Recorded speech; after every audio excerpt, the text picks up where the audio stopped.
दोस्तों, एक नगर में एक महान बौद्ध भिक्षु रहा करते थे। वह बहुत ज्ञानी थे और बहुत ही शांत स्वभाव के थे, और उनका यही गुण उनकी विशेषता भी थी। एक बार की बात है, बौद्ध भिक्षु गांव वासियों को उपदेश दे रहे थे। बौद्ध भिक्षु कह रहे थे कि शब्दों में जीवन बदलने की शक्ति होती है। अपने शब्दों से जीवन बदला जा सकता है। हम जो भी शब्द अपने लिए या दूसरों के लिए कहते हैं, या जो भी बातें करते हैं, उस पर हमें ध्यान देना चाहिए। इतना कहकर बौद्ध भिक्षु ने अपना उपदेश पूरा किया और वहां से चले गए। एक दिन वह बौद्ध भिक्षु एक मार्ग से होकर गुजर रहे थे। उसी मार्ग से एक युवक होकर गुजर रहा था। उस युवक ने जब बौद्ध भिक्षु को देखा तो वह जोर जोर से हंसने लगा और कहने लगा, अरे साधु महाराज, आप तो ढोंगी पाखंडी है। आपके उपदेशों में यह कहने से कि शब्दों में बड़ी ताकत होती है, आपकी बात सत्य नहीं हो जाएगी। ये सब मीठी चुपड़ी बातें हैं। भला ऐसे कैसे हो सकता है कि शब्दों से हमारा जीवन बदल सकता है? उस युवक की सारी बातें उन भिक्षु ने ध्यानपूर्वक सुनी और उसके बाद वह मुस्कुराते हुए उस युवक से कहने लगे, बेटा, नाथ से ही तो यह दुनिया प्रकट हुई है, और अच्छे शब्दों के पीछे भी नाथ ही होता है, जो पूरा जीवन बदल देता है। वह बौद्ध भिक्षु उस युवक से कहते हैं, देखो, मैं तुम्हें अपने अनुभव से बता रहा हूं, लेकिन फिर भी तुम्हें यकीन ना हो तो तुम इसे खुद आजमा कर देख सकते हो। उन बौद्ध भिक्षु की यह बात सुनकर युवक थोड़ा सा असमंजस में पड़ गया। उसने बहुत देर सोच विचार किया और उसके बाद उन बौद्ध भिक्षु से कहने लगा, हे गुरुवर, अगर ऐसी बात है तो आप मेरे साथ चलिए। मेरा छोटा भाई है जिसकी उम्र करीब 30 वर्ष है और उसे ना जाने क्या हो गया है। वह करीब 3 वर्षों से कुछ भी नहीं करता है, बस दिन भर लेटा रहता है और कुछ ना कुछ सोचता रहता है। उसकी यह हालत हम सब घर वालों से देखी नहीं जाती। माता पिता भी बहुत चिंतित रहते हैं। हम सब ने कई तरीके अपनाए, कई योजनाएं अपनाई, लेकिन कुछ भी काम नहीं आया। हमने कई बार उससे बात करने तक की कोशिश की, लेकिन वह हमसे कुछ भी नहीं बोलता। परिवार का हर एक सदस्य पूरी तरह से दुखी और थका हुआ है, हार चुका है। आखिर वह क्या करना चाहता है, किसी को कुछ भी नहीं पता। तो हमारे शब्दों से उसका जीवन क्यों नहीं बदला? और जैसा कि आप कह रहे हैं कि शब्दों से सच में जीवन बदला जा सकता है, तो क्या आप मेरी मदद करेंगे? इस पर बौद्ध भिक्षु मुस्कुराते हुए उस युवक के साथ चल पड़ते हैं। वह युवक उन बौद्ध भिक्षु को एक खेत में ले जाता है और अपने भाई की तरफ इशारा करके कहता है, हे गुरुवर, यही मेरा भाई है जो पूरे गांव में मक्कारी और आलस के लिए मशहूर है। आप कहते हैं कि शब्दों में वह शक्ति है जो हमारा जीवन बदल सकती है, तो क्या आपके शब्द इसका जीवन बदल सकते हैं? अगर यह सत्य है तो आप इसका जीवन बदल कर दिखाइए। उन बौद्ध भिक्षु ने उस युवक के भाई को ध्यानपूर्वक देखा। वह एक पेड़ की छांव में आराम से सो रहा था। जब बौद्ध भिक्षु उस युवक के भाई के पास पहुंचे और आराम से उसके सर पर हाथ घुमाते हुए कहते हैं, उठो बेटा, बहुत देर हो चुकी है, यह सोने का समय नहीं है, यह तो जागने का समय है। उन बौद्ध भिक्षु की आवाज सुनकर वह लड़का थोड़ा सा अचरज में पड़ गया। आखिर कौन है जो मुझे इतने प्यार से जगा रहा है? वरना सभी गांव वाले तो मुझे मक्कार और आलसी ही कहते हैं। आखिर कौन है जो मुझे इतना प्यार दिखा रहा है? उसने आंखें खोली और आंखें मलते हुए उसने पूछा, हे गुरुवर, आप कौन हैं और यहां क्यों आए हैं? इस पर बौद्ध भिक्षु ने उस युवक से कहा, बेटा, यह प्रश्न तो मैं तुमसे करना चाहता हूं। तुम कौन हो, यही तो तुम्हें जानने की आवश्यकता है। उन बौद्ध भिक्षु की बात सुनकर वह लड़का जोर से हंस पड़ता है और कहने लगता है, हे गुरुवर, यदि आपको मेरे बारे में जानना है तो जाइए और गांव के किसी भी व्यक्ति से पूछ लीजिए। आपको पता चल जाएगा कि मैं कौन हूं। आपसे हर कोई यही कहेगा कि वह तो मक्कार है, आलसी है, तरह तरह के ताने सुनाएंगे, तरह तरह की बातें कहेंगे, तरह तरह की डींगे हाँकेंगे। इससे आपको यह जरूर यकीन हो जाएगा और आपको यह पता भी चल जाएगा कि मैं कौन हूं। तभी बौद्ध भिक्षु मुस्कुराते हुए उस लड़के से कहते हैं, सबसे पहले मेरी यह बात सुन लो। मेहनती इंसान के खुद के शब्द उसे अंदर तक चोट पहुंचाते हैं, इसलिए कभी भी अपने आप को कोसो मत। अपने शब्दों को सुधारो। और मेरी यह दूसरी बात भी सुन लो।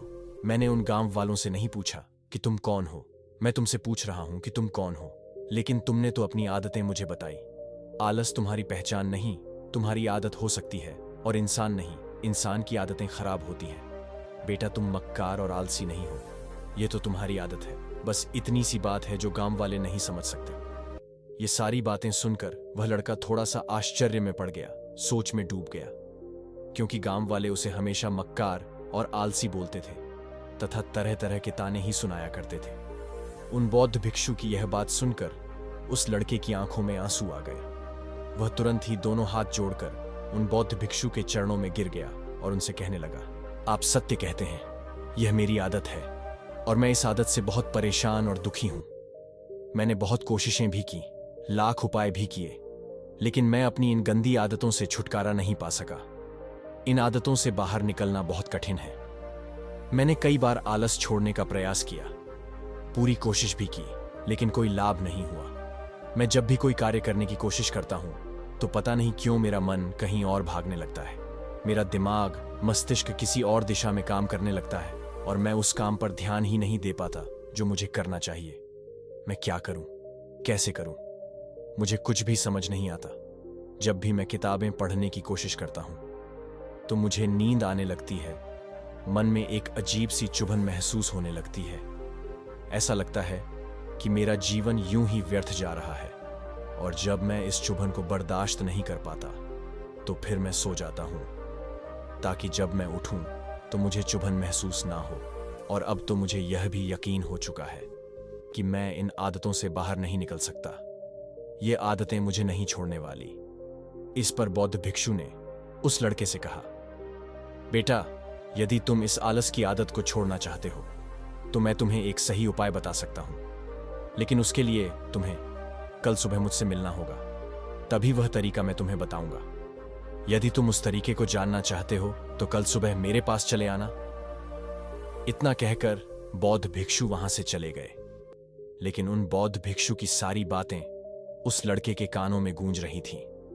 वह समझ नहीं पा रहा था कि आखिर वह बौद्ध भिक्षु उसे कौन सा मार्ग दिखाने वाले हैं।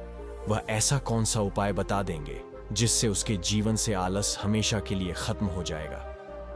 देखते ही देखते रात हो गई। रात भर वह बिस्तर पर करवट लेता रहा और उन बौद्ध भिक्षु की बातों के बारे में सोचता रहा। इसी प्रकार देखते ही देखते सुबह हो गई और वह लड़का उन बौद्ध भिक्षु के पास जा पहुंचा। वह लड़का उन बौद्ध भिक्षु को प्रणाम करता है और कहता है, हे गुरुवर, जैसा कि आपने कहा था, लीजिए मैं आ गया। अब मुझे वह मार्ग बता दीजिए जिससे मैं अपने जीवन के इस आलस्य को निकाल सकूं। तभी बौद्ध भिक्षु उस लड़के से कहते हैं, बेटा, जब भी तुम्हारा मन दुविधा में हो, तुम निर्णय ना ले पा रहे हो और तुम्हारे मन में तरह तरह के प्रश्न उठ रहे हो कि मैं क्या करूं, कैसे करूं, इस कार्य को पूर्ण कैसे करूं, यह सब कैसे होगा, तब तुम वास्तविकता में अपने भूतकाल से सोच रहे हो कि पिछली बार तुम्हारे ऐसा करने पर तुम्हारे साथ क्या हुआ या भूत में तुमसे लोगों ने क्या कहा था। तो आज से कभी भी अपने भूत से नहीं बल्कि भविष्य से सोचो। इस पर लड़का कहता है, भविष्य से वह भला कैसे सोच सकता हूं। तभी इस पर बौद्ध भिक्षु ने उस लड़के से कहा, मान लो कि तुम्हें आज किसी भी चीज की कमी नहीं है। तुम्हारे पास वह हर चीज है जो तुम चाहते हो, वह सारी सुख सुविधाएं हैं। तो अब बताओ, तुम अपना जीवन कैसे व्यतीत करना चाहोगे। उन बौद्ध भिक्षु की यह बात सुनकर वह लड़का कुछ देर के लिए सोच में पड़ गया, क्योंकि आज तक उसने सभी गांव वालों के केवल ताने ही सुने थे। किसी ने भी आज तक उसके जीवन के बारे में उससे ऐसी बात नहीं की थी, और वह बौद्ध भिक्षु उसे आने वाले भविष्य के बारे में उससे बातें कर रहे थे। उन बौद्ध भिक्षु की यह बात सुनकर वह लड़का खुद से प्रश्न करने लग गया कि अगर मेरे पास सब कुछ होगा, धन की कोई कमी नहीं होगी और सारी सुख सुविधाएं होंगी, तो मैं अपना जीवन कैसे व्यतीत करूंगा। कुछ देर सोच विचार करने के बाद वह उन बौद्ध भिक्षु से कहता है, गुरुवर, मैं यह दुनिया घूमना चाहूंगा, पहाड़ों पर चढ़ना चाहूंगा, समुद्र की रेत पर चलना चाहूंगा और मैं एक बहुत बड़ा व्यापारी बनना चाहूंगा। तभी अचानक उस लड़के का ध्यान टूट गया और वह उन बौद्ध भिक्षु से कहता है, परंतु हे गुरुवर, यह सब कैसे संभव होगा। केवल मेरे मात्र सोच लेने से तो यह सब पूरा नहीं होने वाला। उसके ऐसा कहते ही उसके अतीत में बीती हुई सारी घटनाएं उसकी आंखों के सामने आने लगी और वह एक बार फिर से निराश होने लगा। और अब वह यह सोचने लगा कि मेरे पास तो पैसे ही नहीं है, तो मैं भला व्यापार कैसे कर सकता हूं। ना ही मेरे पास व्यापार का कोई अनुभव है। ऐसी स्थिति में मैं भला यहां से कैसे बाहर निकल सकता हूं। उस लड़के के इस प्रश्न का जवाब देते हुए वह बौद्ध भिक्षु उस लड़के से कहते हैं, हर रात में सोने से पहले तुम हर दिन अपना लक्ष्य एक कागज पर लिखो और सुबह उठकर सबसे पहले उस लक्ष्य को देखो और सोचो कि उस लक्ष्य को पाने के लिए तुम आज क्या कर सकते हो। और जो भी तुमने उस कागज पर लिखा होगा उस कार्य को उसी दिन तक पूरा करने की हर मुमकिन कोशिश करते रहो। इस पर वह लड़का कहता है, ठीक है, आप सच कह रहे हैं, लेकिन जब मैं बहुत सोचने लगता हूं तो मेरा मन बेचैन होने लगता है और मन में तरह तरह के विचार उठने लगते हैं और इन विचारों को शांत करने के लिए मैं सो जाता हूं ताकि वह विचार मुझे परेशान ना कर पाए। उस लड़के की इस समस्या का समाधान करते हुए वह बौद्ध भिक्षु उस लड़के से कहते हैं, बेटा, अंतर्मन की चाल को पकड़ो और शब्दों की मदद से अपना नया भविष्य बनाओ।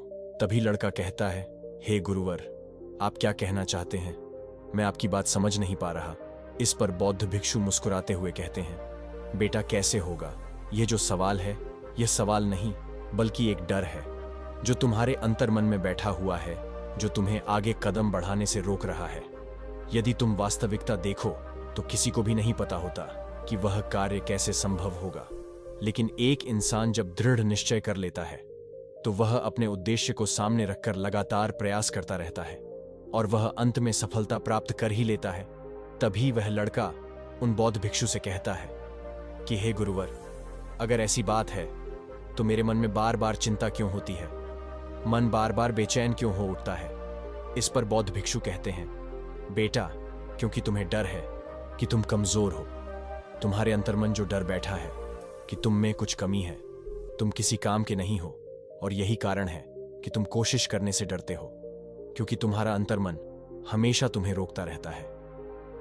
जब भी तुम कोई कार्य शुरू करना चाहते हो, तुम्हारा मन तुमसे पहले कह देता है, इससे आगे मत बढ़ना, अन्यथा तुम हार जाओगे, और इसी कारण तुम्हें चिंता होने लगती है, बेचैनी सताने लगती है, तुम्हारा मन उदास होने लगता है।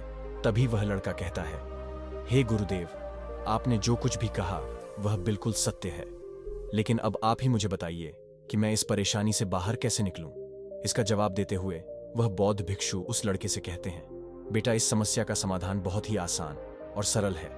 तुमने देखा होगा कि अक्सर ही हम अपने आप को दोष देते रहते हैं, अपने आप को तरह तरह के अपशब्द कहते रहते हैं जो हमारे अंतर्मन में जाकर बैठ जाते हैं और वही हमें आगे बढ़ने से भी रोकते हैं। और इन शब्दों का हमारे अंतर्मन पर बहुत गहरा प्रभाव भी पड़ता है, क्योंकि जैसा हम खुद से कहते हैं, जैसा हम अपनी पूरी भावनाओं के साथ सोचते हैं, हम वैसे ही बनते चले जाते हैं। इसलिए यदि तुम खुद को बदलना चाहते हो कि तुम भी काबिल बन सको, तो तुम्हें अपने अंतर्मन को नई दिशा देने की जरूरत है। जैसे कि मेरे शरीर की हर एक श्वास, हर एक कण, हर एक हिस्सा, हर एक चीज, हर एक विचार शांति और ऊर्जा से भरा हुआ है। मैं दृढ़ संकल्प और आत्मविश्वास के साथ हर दिन के लक्ष्यों को पूरा करता हूं। मैं अपनी कमजोरी को कार्य करते हुए अभ्यास में बदलता हूं, चिंता को ध्यान में बदलता हूं।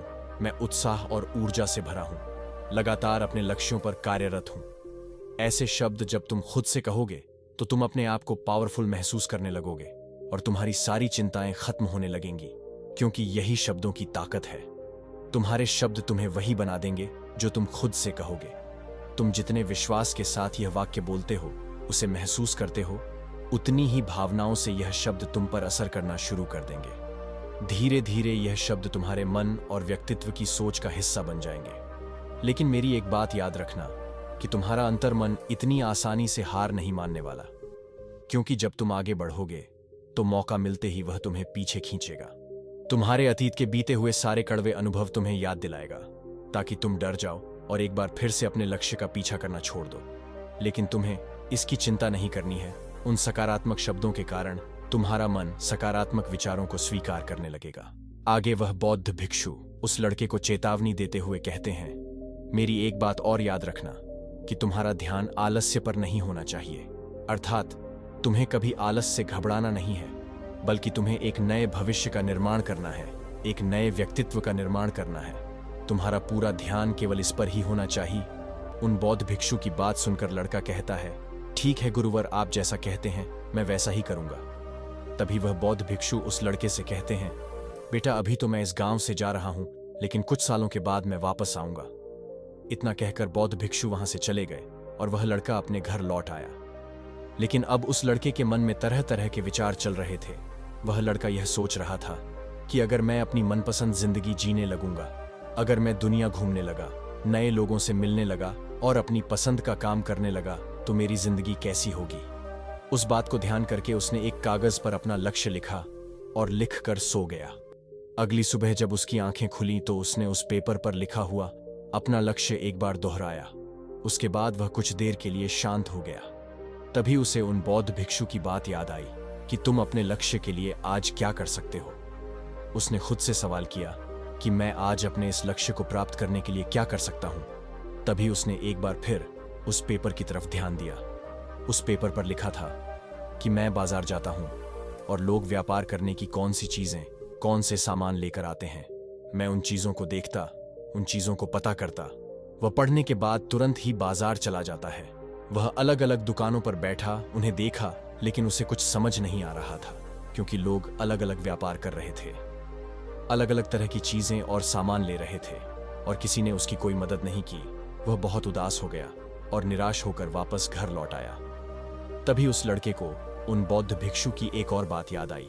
शब्दों में बहुत ताकत होती है और शब्द हमारा जीवन बदल सकते हैं। उसे वह सकारात्मक विचार याद आए। वह उन्हें सुबह शाम दोहराने लगा और अब से वह हर दिन ऐसा ही करता। देखते ही देखते 1 महीना बीत चुका था, लेकिन अब तक उसके जीवन में कोई परिवर्तन नहीं आया था। अब वह लड़का यह सोचकर निराश होने लगा था कि उसके जीवन में तो कुछ भी परिवर्तन नहीं हो रहा। लेकिन 1 महीने के बाद उसे महसूस होने लगा कि वह पहले से अच्छा महसूस कर रहा है। उसका दिमाग अब अच्छी तरह से सोच पा रहा है, चीजों को समझ पा रहा है। वह पहले से ज्यादा चलने फिरने लगा है। धीरे धीरे उसे समझ में आने लगा कि जो लोग आगे बढ़ते हैं, महान काम करते हैं, उनकी सोच, विचारधारा में कितना अंतर होता है। वे लोग हमेशा बड़ा और शक्तिशाली सोचते हैं। दूसरों की छोटी सोच और डर से वह कभी प्रभावित नहीं होते। जब भी उनके सामने कोई मुश्किल आन पड़ती है तो वह घबराते नहीं, बल्कि उस मुसीबत का डटकर सामना करते हैं। मतलब उस समस्या का समाधान निकालते हैं, इस समस्या के समाधान पर ध्यान केंद्रित करते हैं। और ना ही वह कभी किसी का इंतजार करते हैं, वह केवल खुद पर विश्वास करते हैं और तुरंत ही कदम आगे बढ़ाते। जब उस लड़के को यह सारी बातें समझ में आने लगी तो उसने भी धीरे धीरे अपने कदम आगे बढ़ाने शुरू किए। उसने बिल्कुल वैसा ही व्यवहार करना शुरू किया। अब से वह कभी खाली नहीं बैठता था। जब भी उसका मन करता वह बाजार जाता और लोगों के बारे में जानता समझता कि वह किस प्रकार व्यापार कर रहे हैं, कौन कौन सी चीजें खरीद रहे हैं और किन चीजों पर उन्हें लाभ हो रहा है। और जब उसका मन करता तो वह अपने पिता की मदद भी करता था। वह अपने पिता के साथ मंडी में जाता, वहां पर जाकर मोल भाव करता, हमेशा कुछ न कुछ सीखने में ही जुटा रहता है। तभी एक दिन गांव में एक मसाले का व्यापारी आया। उसे कुछ समझदार पढ़े लिखे नौजवानों की जरूरत थी जो माल की गिनती कर सके और हिसाब रखने का काम कर सके। वह लड़का अपने लक्ष्य को जानता था कि उसे क्या पाना है, क्या करना है। उसे समझ में आ गया था कि इस काम से उसे बहुत कुछ सीखने को मिलेगा। बेझिझक उस सेठ के पास पहुंच गया। वह जानता था कि उसे उस काम के बहुत कम पैसे मिलेंगे, लेकिन फिर भी वह उस काम को करने के लिए तैयार था। अब उस लड़के की सोच पूरी तरह से बदल चुकी थी। अब वह बाकी लोगों की तरह नहीं सोचता था, बहुत ईमानदार और समझदारी से काम करता था। देखते ही देखते करीब 3 महीने बीत गए और अब व्यापारी यह समझ चुका था कि यह नौजवान बहुत ही समझदार है और वह उसे व्यापार में बहुत मदद करता है। इसलिए उस मसाले के व्यापारी ने उस लड़के को अपना सहायक बना लिया। उस व्यापारी ने देखा कि इस लड़के की दिनचर्या सबसे अलग है। ये हर दिन पढ़ता है, लिखता है, सुबह उठकर ध्यान करता है, नई चीजें सीखता है, परेशानी आए तो भी विचलित नहीं होता। ये सबसे प्यार और सम्मान से बात करता है, सबका आदर करता है। देखते ही देखते 1 साल बीत गया था और अब तो व्यापारी उस नौजवान से बहुत खुश था। उसने धीरे धीरे उस नौजवान को व्यापार के सारे गुण सिखा दिए और देखते ही देखते वह लड़का अब एक छोटा व्यापारी बन गया था। और जब उस लड़के के अंदर व्यापार की समझ आ गई तो उसने जड़ी बूटियों का व्यापार करना शुरू किया और देखते ही देखते केवल कुछ ही वर्षों में उस नगर का सबसे बड़ा व्यापारी बन गया। लोग उसे सबसे बड़े व्यापारी के नाम से जानने लगे। उसका नाम दूर दूर तक फैलने लगा। करीब 5 वर्षों बाद जब वह वापस अपने घर आया तो लोग बहुत हैरान थे। उसे देखकर लोग बहुत अचंभित थे। उसके सारे जानने वालों ने उस लड़के से पूछा, तुम इतना कैसे बदल गए? तब उसने कहा, उन बौद्ध गुरु ने सच ही कहा था, शब्दों से हम जीवन बदल सकते हैं। वैसे आपने आज के इस वीडियो से क्या सीखा? आप कमेंट में अपनी राय जरूर दें और मैं उम्मीद करता हूं आज की वीडियो आपको जरूर पसंद आई होगी। तो इस वीडियो को लाइक और अपने दोस्तों के साथ शेयर भी जरूर करें और हमें ऐसे सपोर्ट करने के लिए चैनल को सब्सक्राइब भी कर लें ताकि एक और नई प्रेरणादायक ज्ञानवर्धक वीडियो आप तक पहुंच पाए। तो चलिए फिर मिलते हैं अगली वीडियो में। तब तक के लिए अपना ख्याल रखिए, सुखी, स्वस्थ व निरोगी रहें। धन्यवाद।